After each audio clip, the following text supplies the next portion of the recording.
Assalamualaikum warahmatullahi wabarakatuh. Nama saya Muhammad Nazrul Shah bin Syawaludin di PZ 2020250073 daripada kelas di PZW4A.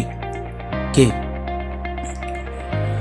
Saya akan membentangkan tentang latar belakang, carta organisasi, visi dan misi bagi sistem pengurusan di Terengganu. Okey, latar belakang bagi sistem pengurusan di Terengganu. Okey, sebelum tu saya memperkenalkan sikit. Terengganu ini, dia punya nama dia ialah Maidam, yang menguruskan segala hal ehwal tentang keagamaan di negeri tersebut, iaitu digelar Maidam, atau nama panjang dia, nama penuh dia Majlis Agama Islam dan Adat Istiadat Melayu. Okey, poin yang pertama iaitu mengenai latar belakang. Itu tadi sedikit pengenalan lah. Untuk latar belakang ini, Maidam ini ditubuhkan pada tahun 1949, dan oleh kerana itu juga undang-undang yang diwatakan dinamakan Undang-Undang tahun 1949 yang kita lihat itu pada tahun yang sama, dan diwatakan pada 16 Februari. Dia punya hari dan bulan dia. Okey, Maidam akan terus berkomited dalam memanfaatkan serta meneruskan kutipan zakat agar lebih efisien serta selaras dengan tuntutan syarak sebagai institusi yang beramanah. Okey, ini merupakan salah satu objektifnya dalam sewaktu menubuhkan Maidam inilah. Sebelum Maidam ini ditubuhkan, ini merupakan salah satu objektif mereka. Okey, pelbagai cara telah dilakukan untuk meningkatkan kecemerlangan institusi Maidam, dan antaranya ialah institusi zakat. Dia ada institusi wakaf dan institusi lain yang membantu dalam menguruskan hal ehwal keagamaan di negeri Terengganu. Okey, institusi zakat ini banyak menjalankan kerja-kerja dakwah. Ini merupakan salah satu bahagian di bahagian institusi zakat. Salah satu tanggungjawab di institusi zakat iaitu menjalankan kerja-kerja dakwah untuk memastikan supaya semua umat Islam menjalankan amanah, lalu menyempurnakan rukun Islam yang keempat, iaitu menunaikan zakat. Okey, kita pergi pula kepada carta organisasi. Minta maaf kalau tak nampak sangat. Carta organisasi ini merupakan cadangan carta organisasi pada tahun 2019, dan sekarang mereka telah pun menetapkan carta organisasi, iaitu penyusunan yang betul. Minta maaf. Okey, macam yang anda boleh lihat di sini, ketua pengarah dia ialah ketua pegawai eksekutif, dan bawahnya ada timbalan ketua pegawai eksekutif. Dan memandangkan tajuk kita e-zakat, iaitu lebih kepada pengurusan e-zakat, bahagian yang anda boleh lihat dia di bawah timbalan ketua pegawai eksekutif, iaitu bahagian pengurusan zakat yang terbahagi kepada 3, iaitu seksyen pungutan dan pentadbiran zakat, seksyen agihan zakat, dan seksyen zakat berdaerah yang mempunyai daerah. Yang sesuatu daerah itu dia bertanggungjawab untuk menguruskan suatu daerah itu. Okey, dia ada unit kutipan dan unit agihan. Kita boleh lihat di situ lah, unit yang mengawal ekonomi dan sebagainya. Okey, visi organisasi bagi e-zakat ini, atau bukan e-zakat, Maidam, bukan e-zakat tapi Maidam, ialah untuk menjadikan Maidam sebuah institusi Islam yang terbilang. Dan nama pun Maidam mestilah Islam. Okey, manakala misi organisasi untuk Maidam ini ialah untuk melestarikan pengurusan Baitul Mal. Sebab Baitul Mal yang menjaga hal ehwal kewangan dan pengurusan dari segi kutipan agihan, semua Baitul Mal yang jaga. Kita cuma under Baitul Mal saja di seluruh Malaysia ini. Okey, untuk melestarikan pengurusan Baitulmal untuk memartabatkan sosioekonomi umat Islam melalui pemerkasaan perkhidmatan teras yang amanah, berintegriti dan menepati syarak. Okey, itu sahaja daripada saya. Ini merupakan pengenalan daripada segi am untuk MIDAM ini, iaitu Majlis Agama Islam dan Adat Istiadat Melayu, yang merupakan salah satu majlis yang mengawal unit keislaman di negeri Terengganu. Memandangkan topik kita merupakan e-zakat secara detailnya, secara spesifik ialah e-zakat, maka saya cuma menerangkan penerangan secara umum mengenai organisasi di atas yang menyelia seluruh organisasi yang bertanggungjawab dalam e-zakat dan sebagainya. E-zakat, e-wakaf, maksudnya pembangunan zakat, pembangunan wakaf dan lain-lain. Okey, untuk keterangan yang lebih lanjut, maksudnya dari segi spesifiknya, dari segi detailnya untuk e-zakat, saya akan serahkan kepada pembentang yang seterusnya. Okey, sekian daripada saya. Terima kasih. Assalamualaikum warahmatullahi wabarakatuh. Assalamualaikum, nama saya Muhammad Adam Hussein Nizam dari kelas DBZW4A, nombor matrik DBZ202024622. Objektif penubuhan Majlis Agama Islam dan Adat Melayu Terengganu MIDAM adalah untuk meningkatkan kefahaman tentang kewajipan membayar zakat di kalangan orang Islam negeri Terengganu, pembangunan ekonomi yang lebih bersepadu dan halal dengan menggunakan pendekatan yang berupaya untuk membebaskan umat Islam daripada garis kefakiran dan kemiskinan dan kejahilan. Pengembangan syiar Islam di negeri Terengganu melalui peningkatan kefahaman dan dakwah Islamiah, pengukuhan akidah, permunian akhlak dan perlindungan hidup duniawi dan ukhrawi, khususnya kepada golongan sasaran dan yang berisiko tinggi. Peningkatan kebajikan kepada anak yatim, kanak-kanak, wanita dan warga emas yang berisiko tinggi dari pelbagai sudut, khususnya dalam kalangan fakir, miskin dan mu'alaf. Pelaksanaan dan penyaluran agihan zakat dan sumber lain secara efisien, adil dan berkesan dengan memberi keutamaan kepada golongan asnaf-asnaf dan golongan sasaran ke arah pencapaian matlamat dan objektif MIDAM. Mempertingkatkan sumber pendapatan melalui projek pembangunan dan pemilikan aset untuk menjamin sosioekonomi umat Islam. Memastikan harta-harta wakaf dan sumber am terpelihara, berkembang dan dibangunkan melandaskan syarak. Itu sahaja dari saya. Kawan saya akan mengambil alih. Assalamualaikum warahmatullahi wabarakatuh. Nama saya Nur Izzati Nadira binti Cik Roslan, bernombor matrik DPZ 202024934 dari kelas DPZW4A.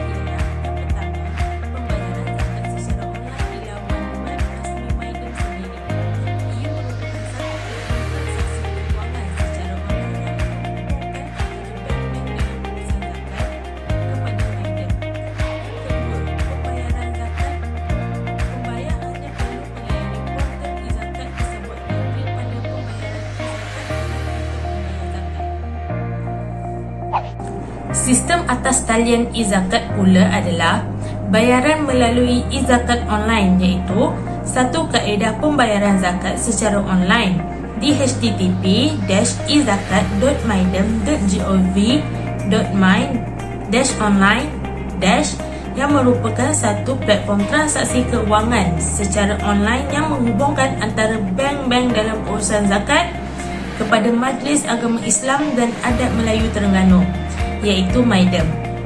Kedua, borang atas talian e-zakat online iaitu MIDAM adalah platform yang menyediakan kemudahan kepada orang awam yang berdaftar. Yang pertama adalah klik taksir di menu utama. Yang kedua, klik e-zakat online. Ketiga, klik menu pemilihan jenis pembayaran zakat. Keempat, paparan maklumat pembayar. Kelima, masukkan maklumat pembayar. Keenam, paparan maklumat pembayaran. Ketujuh, masukkan maklumat pembayaran. Ke-8, pengesahan dan niat. Ke-9, bayar. Ke-10, resip pembayaran. Hai, kembali lagi saya untuk menerangkan kelebihan e-zakat. Terdapat banyak kelebihan e-zakat dan yang dapat kita perolehi. Antaranya ialah pengurangan pembayaran cukai pendapatan. Tidak banyak negara di dunia yang memberi kelonggaran kepada umat Islam dalam bab cukai.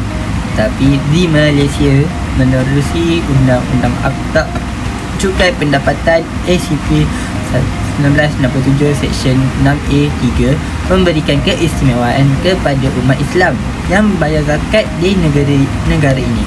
Akta tersebut menyatakan rebat hendaklah diberikan pada tahun-tahun taksiran untuk sebarang bayaran zakat fitrah atau lain-lain tuntutan agama Islam yang mana pembayaran wajib dan yang telah dibayar dalam tahun asal.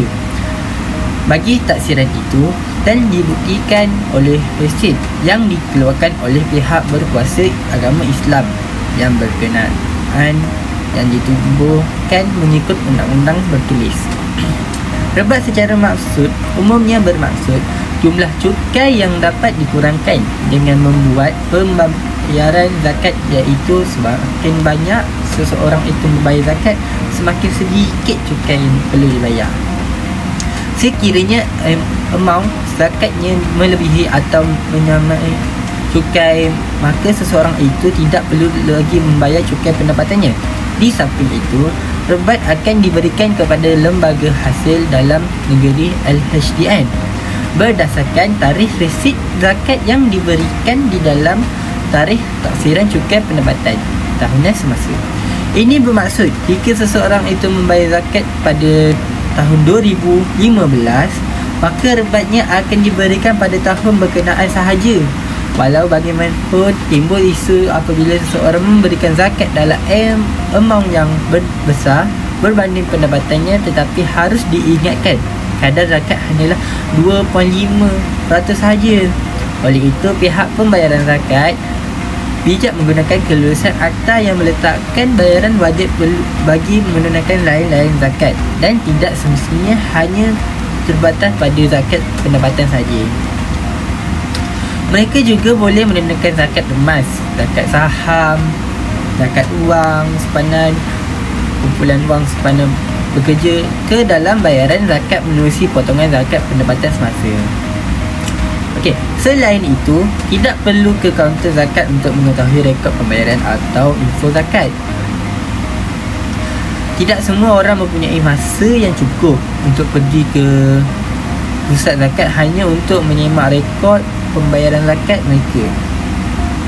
Tambahan lagi, jika mereka tinggal di tempat yang jauh dengan pusat zakat, ini akan merumitkan lagi keadaan untuk membayar atau menyemak status zakat mereka.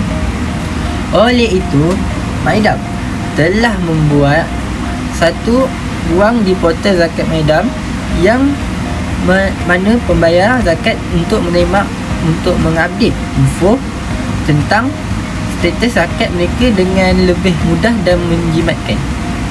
Tiada cas yang akan dikenakan untuk mengakses ke portal tersebut.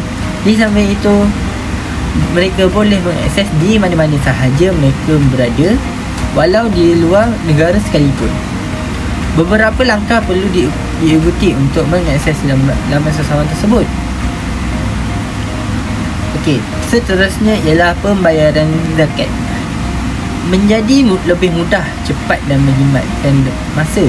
Pada masa kini, agak jarang sekali untuk seseorang itu tidak mempunyai telefon bimbit yang tidak boleh mengakses internet. Hampir seluruh masyarakat mempunyai telefon bimbit yang canggih, tidak kira mengenal usia. Justru itu bukanlah alasan seseorang itu tidak membayar zakat. Oleh itu, MyDam telah mengambil peluang ini dengan mewujudkan pelbagai kemudahan untuk membayar zakat. di portal rasmi mereka. Antaranya ialah perbankan internet bagi memberikan kemudahan kepada pembayaran zakat. Di samping itu, pembayaran zakat tidak perlu lagi bersesak-sesak untuk mengunjungi pusat zakat semata-mata untuk meminta borang bantuan. Borang tersebut kini boleh didapati di hujung jari dan dicetak sendiri di rumah pada bila-bila masa sahaja di portal rasmi mereka. Okey, itu sahaja daripada saya. Sekian, terima kasih. Kelemahan sistem e-zakat. Okey, kelemahan sistem e-zakat ni ada dua. Yang pertama adalah kaedah pembayaran zakat secara atas talian diperkenalkan melalui internet adalah tidak efisien kepada pembayar zakat. Yang kedua adalah kaedah pengiraan ataupun kalkulator zakat disediakan bukan secara atas talian. Hai, untuk mengakhiri video ini, kami sertakan cadangan dan kesimpulan. Kewajipan berzakat merupakan perkara yang telah mendapat perhatian pihak pemerintah dan tertubuhnya institusi zakat negeri. Kesedaran masyarakat Muslim di Malaysia dilihat semakin meningkat sekiranya merujuk kepada peningkatan kutipan ekoran, pelbagai kempen dakwah dan promosi serta penyediaan pelbagai kemudahan dalam saluran pembayaran zakat.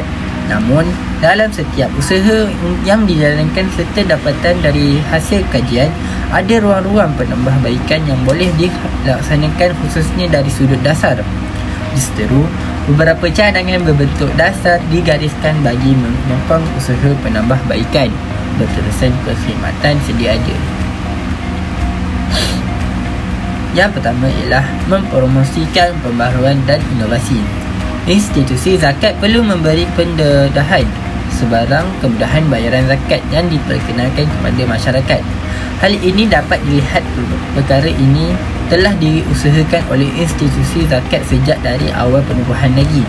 Namun, selagi aktiviti promosi untuk setiap saluran seharusnya perlu seimbang sekiranya setiap institusi zakat berhasrat mengurangkan jurang perbezaan antara setiap saluran bayaran serta mengoptimumkan sebarang bentuk inovasi yang diperkenalkan kepada masyarakat.